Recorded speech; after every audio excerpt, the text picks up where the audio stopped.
अब हम पढ़ेंगे भगवत गीता। भगवत गीता हमने कल पढ़ी थी, आज पढ़ेंगे फिर भगवत गीता। और ठीक है, भगवत गीता पढ़ेंगे और ये है भगवत गीता। आप इसको खरीदें आचार्य प्रशांत जी की। और अब इसको हम सरल शब्दों में पढ़ेंगे। चलिए सरल शब्दों में पढ़ते हैं। कल कहाँ पे छोड़ा था? यहाँ पे छोड़ा था। चलो, बुराई बहुत बढ़ रही है, बुराई को हटाने का जिम्मा किसका है? ऐसा आम आदमी सोच रहा है, वो बता रहा हूँ किसका है। वो आम आदमी ये सोचता है भगवान का है, हम क्यों करेंगे बुराई को, क्यों हटाएंगे? भगवान आएंगे, हटाते नहीं। हम तो हाथ जोड़ के खड़े, भगवान आएंगे। कब आएंगे? तुम मर जाओगे तभी नहीं आएंगे। तुम्हारे अंदर ही है, तुम जागो, बुराई जहाँ दिख रही है आवाज उठाना शुरू करो, उसको विरोध करो बुराई की तरफ और उसको हटाओ बुराई को। समाज में सब बुराइयां हटाओ, हटाओ सभी बुराइयां।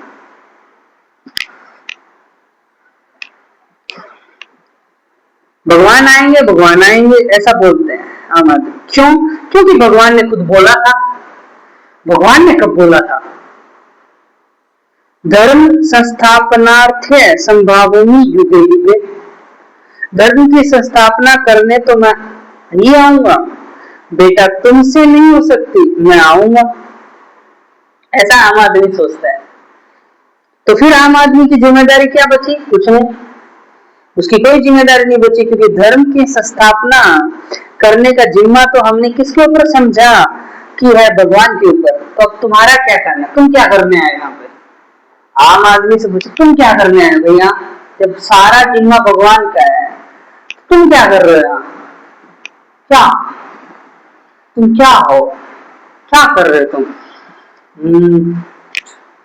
डांस करने आए हो? तो आम आदमी कहता है भाई भगवान की दुनिया है और भगवान की दुनिया में अगर धर्म फैल रहा है तो भगवान की जिम्मेदारी है। वाह! आम आदमी कहता है तो भगवान की दुनिया है, भगवान ने बनाई है। अच्छा बेटा, पैदा कौन कर रहा था? सेक्स कौन कर रहा था? शादी कौन कर रहा था? तुम ना। तो बच्चा पैदा किसने किया? तुमने ना। तो दुनिया किसने बनाई? तुमने ना। तो भगवान कहां से आ गए इसमें? कुछ भी। हमारी दुनिया थोड़ी है, भगवान ने दुनिया बनाई है। ऐसा आम आदमी सोच रहा है। भगवान की दुनिया में अगर गड़बड़ हो रही है तो भगवान खुद आकर ठीक करेंगे, हम क्यों करेंगे? हमारी कोई जिम्मेदारी नहीं है। दूसरी बात, भगवान की इस दुनिया में अगर हम अच्छे बने तो कमजोर बने। मतलब वो आम आदमी ये सोच रहा है कि इस भगवान की दुनिया में अगर हम अच्छे बने तो कमजोर बने, अगर हम दुष्ट बने तो बलवान बने। वाह रे वाह! दो चीजें आम आदमी ने सीख ली है। पहली बात, सच्चाई को बचाने की। ठीक है, सच्चाई को बचाने की उसकी जिम्मेदारी नहीं है। पहली बात तो ये, सच्चाई को बचाने की उसकी जिम्मेदारी नहीं है। पहली बात तो ये उसने सीख ली आम आदमी ने। और दूसरी बात, अच्छा होना घाटे का सौदा है। मतलब दूसरी बात, अच्छा होंगे तो घाटे का सौदा है। सोच रहे अच्छा होंगे तो पूरा अच्छा होंगे, आधा अच्छा और आधा अच्छा क्या होता है? 1% भी आप गंदे हो तो अच्छे नहीं हो सकते। अच्छा तो पूरा 100% ही होना पड़ेगा। हाँ, आवाज उठाओ, क्रांति करो। क्या होगा? मौत ही होगी ज्यादा से ज्यादा। और क्या होगा? किसकी? अहंकार की। शरीर की तो होते ही जानो। ठीक है, तो क्या नतीजा निकाला? निकला ये क्या नतीजा निकला इसका? या नहीं निकला, यही निकला कि जो आम आदमी है वो गलत सोच रहा है भाई। समझे ना? नतीजा ये निकला कि आम आदमी ऊपर ऊपर से भले ही भगवान के सामने, समझा ना, भगवान के सामने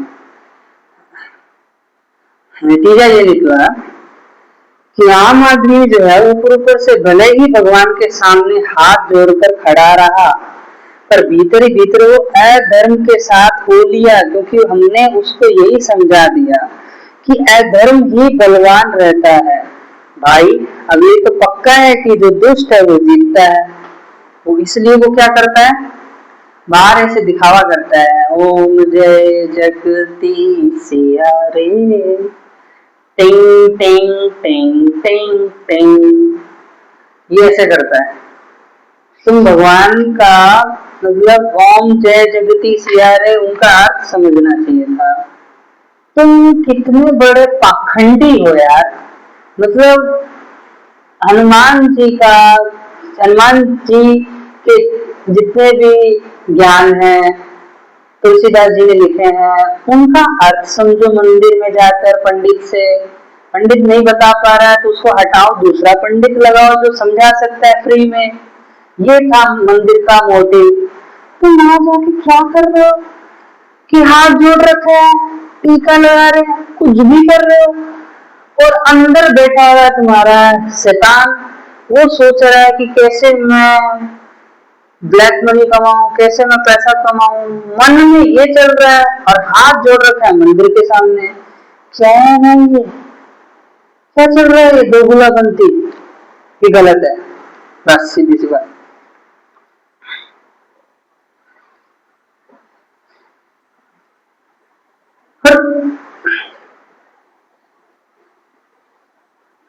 मत करो भाई, मत करो ऐसा, फंस जाओगे, ऐसे दुखी हो और दुखी हो जाओगे।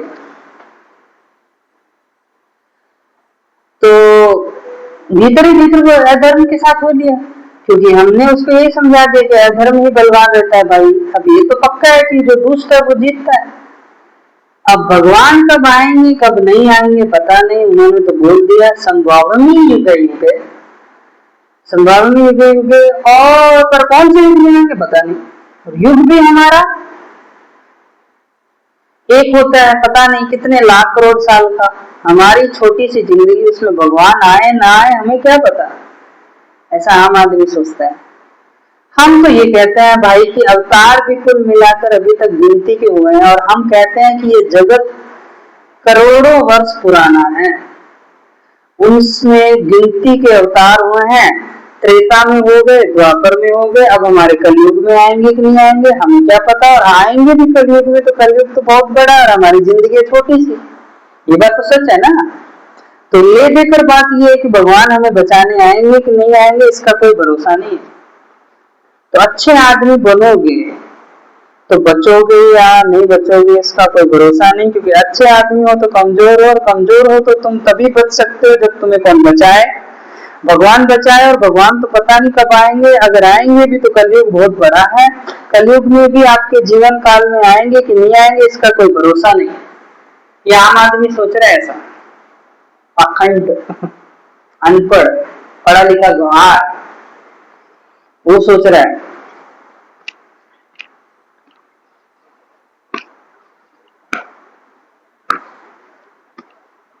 क्यों करते हैं पता नहीं, क्यों करते हैं यार, सच क्यों नहीं बोल सकते, बोलो सच, विरोध करो। भगत सिंह को याद करो, चंद्रशेखर जी को याद करो, चंद्रशेखर आजाद जी को याद करो, वो सुखदेव जी को याद करो, राजगुरु जी को याद करो, बोलो सच।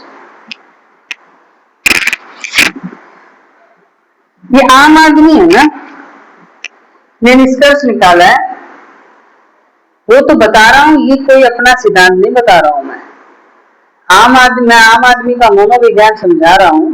तो आम आदमी ने कहा हाँ भगवान अच्छे हैं, बहुत अच्छे हैं, और भगवान आते हैं अच्छे लोगों की मदद के लिए, पर पता नहीं कब आते हैं, और मौत तो बुरे लोग ही लूट कर ले जाते हैं। तो आम आदमी ने तय किया कि वो पाखंडी हो जाएगा, भीतर ही भीतर बुरा रहेगा और ऊपर ऊपर कहेगा भगवान दुनिया में अधर्म बहुत बढ़ गया, आओ रक्षा करो, भगवान बहुत अधर्म बढ़ गया, आओ बचाओ आओ बचाओ। पर अधर्म फैला कौन रहा है, आम आदमी फैला रहा है बढ़ कैसे गया, तू ही बढ़ा रहा है, तू ही बाहर से, अंदर से तू बढ़ा रहा है, अंदर से राक्षस बना हुआ, बाहर से हाथ जोड़ रहा है कब आओगे कब आओगे, बाहर है बाहर। ये होता है जब वेदांत की कुंजी हमारे हाथ में नहीं होती। वेदांत जब नहीं होता ना तब ये होता है। पहले वेदांत पढ़ो। जब हम समझते नहीं है कि वेदांत कहना क्या चाहता है, तब चाहे उपनिषद हो चाहे गीता हो, हम सबके श्लोकों का अपने ही देवतात्मक बुद्धि के अनुसार बहुत ही विकृत अर्थ कर देते हैं, विकृत अर्थ कर देते हैं। ठीक है, अपने ही देह भाव को विकृत अर्थ कर लेते हैं, मतलब ठीक है, अपने ही देह भाव को हम सत्य के ऊपर भी आरोपित कर देते हैं। देह भाव कैसे भाई? देह भाव कैसे?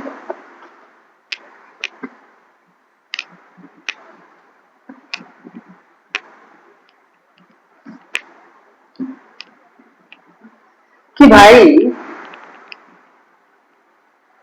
हम तो जब भी दुनिया में आते हैं देह बनकर ही आते हैं। हम कहते हैं कि हमारे घर में अब कोई नया आया है, और जब कोई नई देह आती है तो आने का तो हमारी भाषा में एक ही अर्थ होता है कि कोई देह आ गई है। तो अगर भगवान कह रहे हैं कि भगवान आएंगे तो इसका भी अर्थ यही होगा कि एक देह आएगी। ये हमारी साधारण बुद्धि है। तो हम सोचते हैं किसी घर में भगवान पैदा होंगे, किसी खास घर में, किसी खास जगह पर, किसी खास मुहूर्त में भगवान पैदा होंगे, क्योंकि भगवान ने कहा आएंगे। और आने का मतलब तो एक ही होता है, देह का पैदा होना। और ये अर्थ हमने क्यों लगा रखा है? क्योंकि हम स्वयं देह बनकर बैठे हैं, इसलिए ऐसा कर रहे हैं हम लोग। ठीक है, ओके।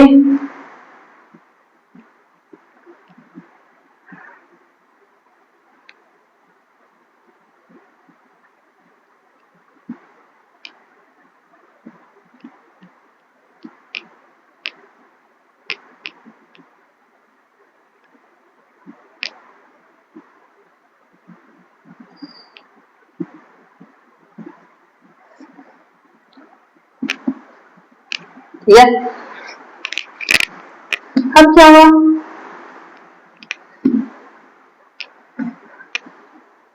आप देख रहे हो अर्थ का अनर्थ क्या समझाना चाह रहे हैं श्री कृष्ण, और क्या हमने समझ लिया, और इसके उसके कितने खतरनाक परिणाम होते हैं।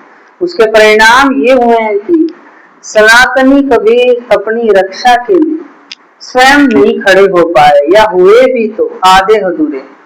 जब बहुत उत्पीड़न हो रहा था देश में हिंदुओं का, उस वक्त भी हिंदू स्वयं नहीं खड़े हो पाए।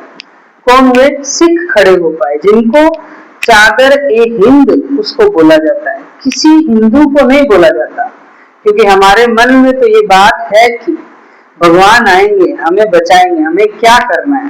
हमें बस ये करना है, हाथ जोड़कर झुकने का अभिनय करते हुए, भगवान आओ हमें बचाओ।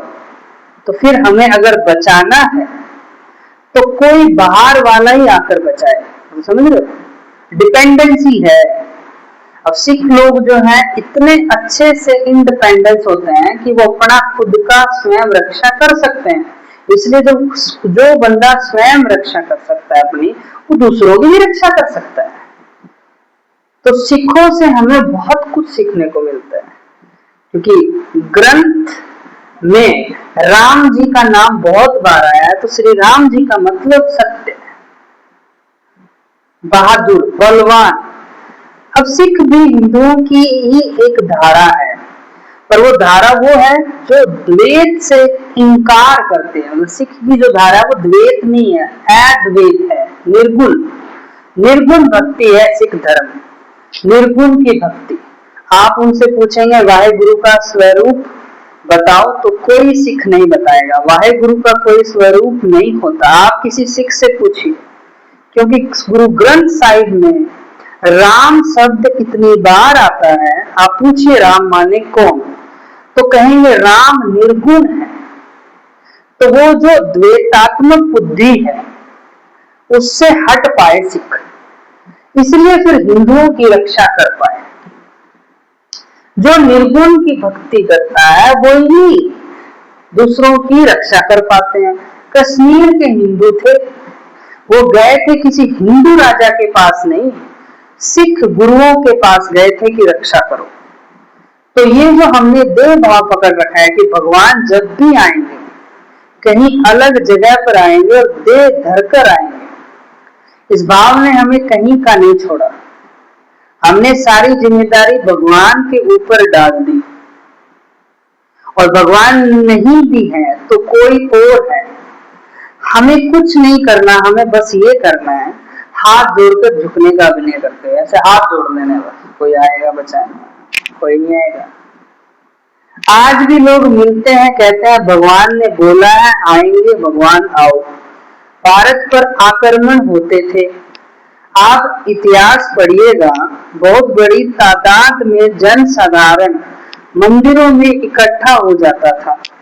बहुत सारी चीजें जहां वहां पर उनको पंडितों पुरोहितों द्वारा चटनी चटाई जाती थी, मीठी गोली दी जाती थी कि तुम यहाँ बस घंटे घड़ियाल बजाओ।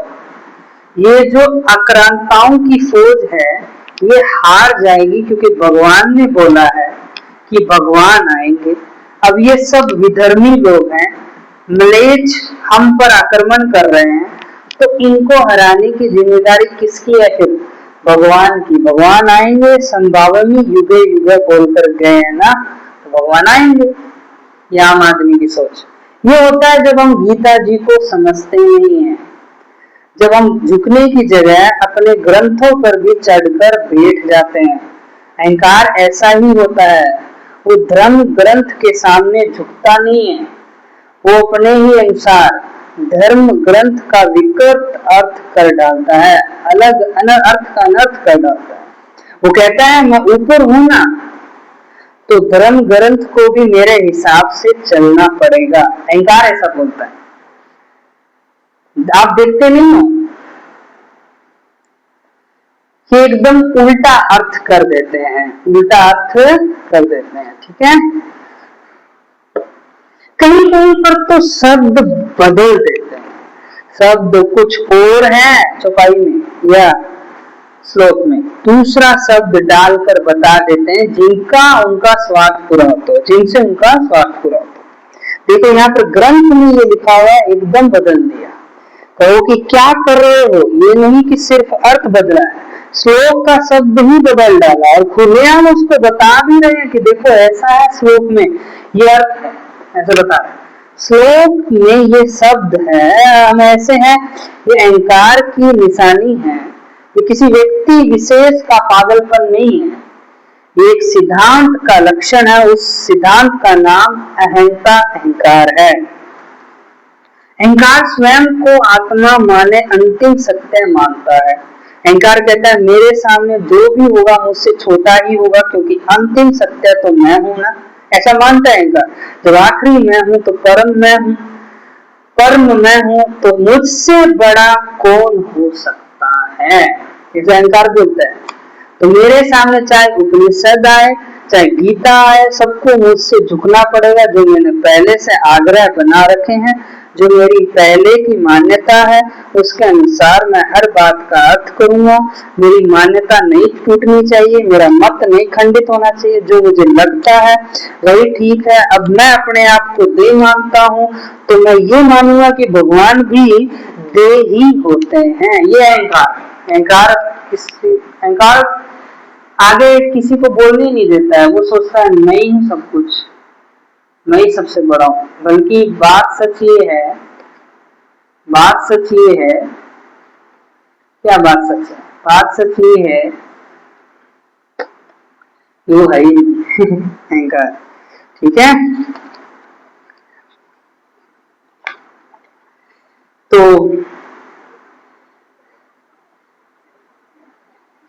बाकी अपन कल पढ़ेंगे, ये हमने अच्छा किया इसमें, ठीक है।